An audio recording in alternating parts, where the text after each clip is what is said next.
Hey, what's up? What's going on? Welcome to English with Dane, a podcast designed to improve your English. As always, I'm your host, Dane, and you can find me on Instagram at English with Dane. I've been putting up quizzes and extra material, so make sure you follow. Today's episode is a mailbag edition, a Monday mailbag. First of all, thank you to all of you who wrote in with your questions because I got some really interesting ones. Let's get right into it. You are listening to the 22nd episode of Season 2 of English with Dane. Hit it.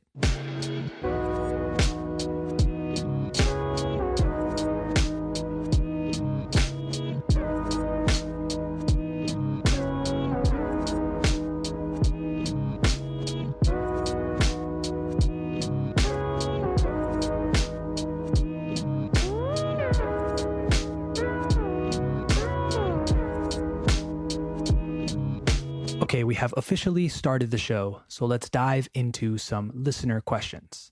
The first one says, "How are you, Dane?" Thank you, Michelle, for the question. I'm good. Next question. No, just kidding.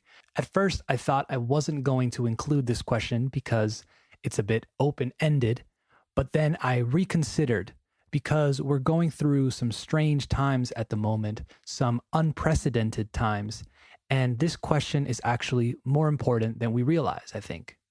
It's important to check up on people, good phrasal verb there, to check up, and see how they're doing. With all this social distancing going on, I think it's important to remember that it's really physical distancing that we should be practicing and not social distancing, right? We can still talk to people, check in, and see how they are, and at the same time, evaluate how we're doing too. Call that friend or family member you're thinking of and have a quick chat. To answer Michelle's question more thoroughly or more in depth, I've actually been really good. I've been staying busy, I've been eating well, exercising, and staying creative. I think that last point, right, the staying creative is really important, so I'm going to talk a little bit more about it.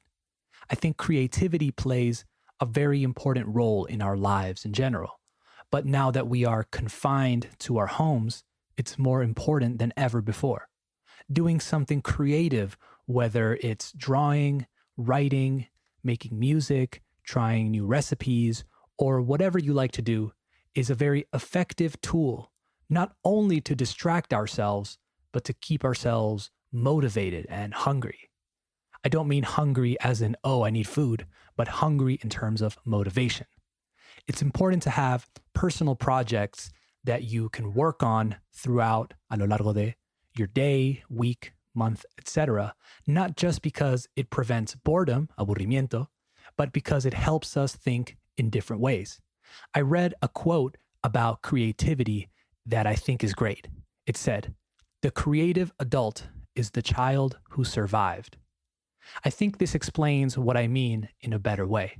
I don't know about you, but I find myself thinking that children are very lucky because they live in their own world and they aren't worried about a lot of the stuff that worries adults. Children know how to ignore the outside world and focus on theirs in a way that I think we lose as we get older. We all know children have incredible imaginations and they think super differently. And we just kind of say, kids, they're so innocent, so unique, they live in their own worlds, such great imaginations, etc. But what happens as we get older? I think we close off, nos cerramos, and we become more restrained. It's almost like the world has affected us in a way that doesn't let us see things like we did when we were younger. I think doing creative things helps us to access that part of our brains, that part of our personalities again. Creative things help us reconnect with who we used to be. So yeah, do something creative. Even if you think it's terrible, even if you think you aren't creative or whatever you are telling yourself, just go. All right, next question. This one says, plan for studying English during quarantine. I think the first thing we have to take into account, tomar en cuenta, is what is actually different now that we're quarantined? Well, we can't go to class. Okay. Is that it? Because it kind of feels like that's it. Now, I know it's not that simple. I know a lot of people's lives have changed drastically and they have kids at home all day. Maybe they lost their jobs, health problems, of course. In that regard, things are very different. But I mean, in terms of learning English, what has really changed for you? If you didn't go to class before, then nothing has really changed.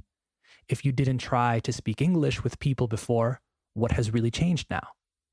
I think it's important to understand that learning a second language or a third language and practicing it really has to do, tiene que ver, more with your state of mind, right? Your motivation, your effort, etc.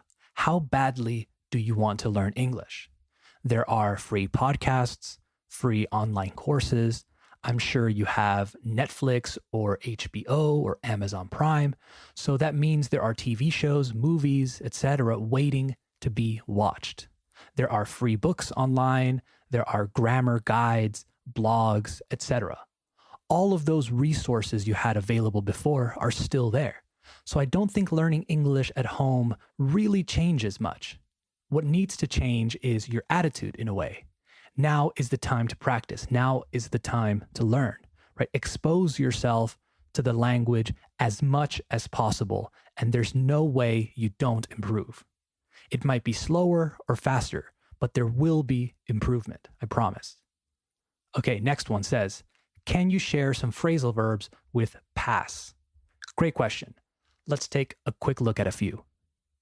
Number one, to pass up or to pass something up. To pass up means to not take advantage of an opportunity. Let's say maybe you're talking to a friend who has a new job opportunity in a different country, but he or she is feeling insecure about it. You can say something like, hey, you can't pass up this opportunity. Number two, to pass out. This means to lose consciousness, okay, to faint, desmayarse in Spanish. Example, I saw someone pass out on the train the other day, so we called for help. We use to pass out as well when someone drinks too much alcohol and they lose consciousness. We say he drank so much, he passed out in the taxi on the way home. One more, to pass away. This is a polite way of saying to die. We usually say he passed away last year instead of he died last year. Well, at least when you want to have some tact, un poco de tacto.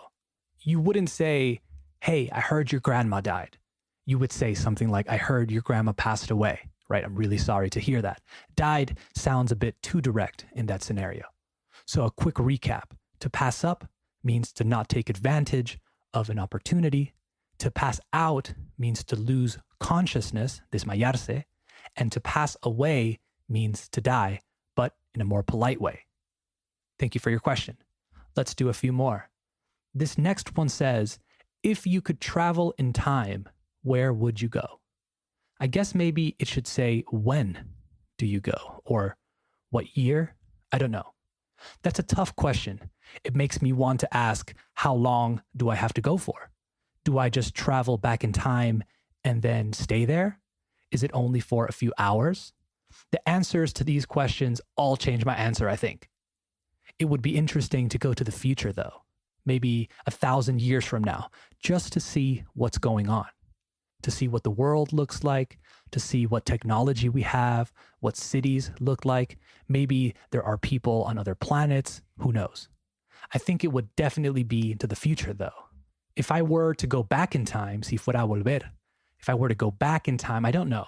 I feel like the typical answer is to go back and prevent something from happening, like killing Hitler or stopping the JFK assassination, like that James Franco TV show.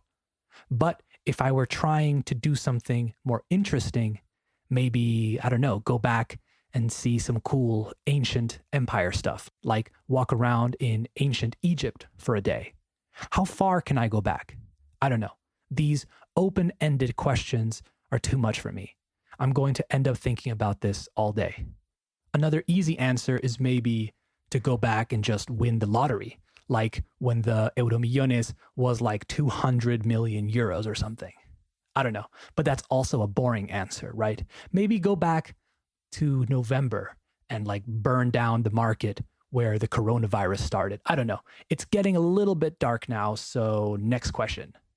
What is the most annoying thing about being a teacher? Great question. I think the most annoying thing about being a teacher is when people expect incredible results quickly. Dealing with impatient students, maybe. Students sometimes expect some miracle method or a tip that is going to solve their problems. And in reality, you have to earn every bit. It's annoying to dedicate a lot of time to a student and then see that they don't do any work on their own. They don't practice when they have free time, etc. Maybe working on things in class and then again next class, and then suddenly it's like we never practiced it. Teachers, I think, play a vital role or an essential role in learning, of course. And it's our job to teach, right? To make you understand, make sure you improve. But at the same time, it's time away from class where a lot of the learning happens too. Think about it like going to the gym. Going to the gym twice or 3 times a week is a good thing. But if you don't eat well, if you don't rest, if you don't develop, si no desarrollas, healthy habits, even though you're going to the gym, you won't see that much progress, right? If you are already making the effort to pay for classes or going to the gym or whatever, you have to make sure that your time off or your free time is also contributing to your goal. You can't have a class once a week and then think you're going to improve tremendously. You need to put in the time, and there's no substitute. So if anyone is selling you a miracle course or a miracle method, be skeptical. There's no substitute for time spent doing something. Okay, last one before we go. This one says, what music do you like and what instruments do you play? Thanks for the question. What music do I like? I go through phases, I think. Right now, I like jazzy, hip hop, soul stuff, I would say. It has changed over the years, it's true. And honestly, if I say a specific genre, género, I feel like I'm lying to you a little bit. I used to think it was cool to only listen to one type of music, and I used to think that listening to all types of music was silly and unoriginal, but now I think the exact opposite.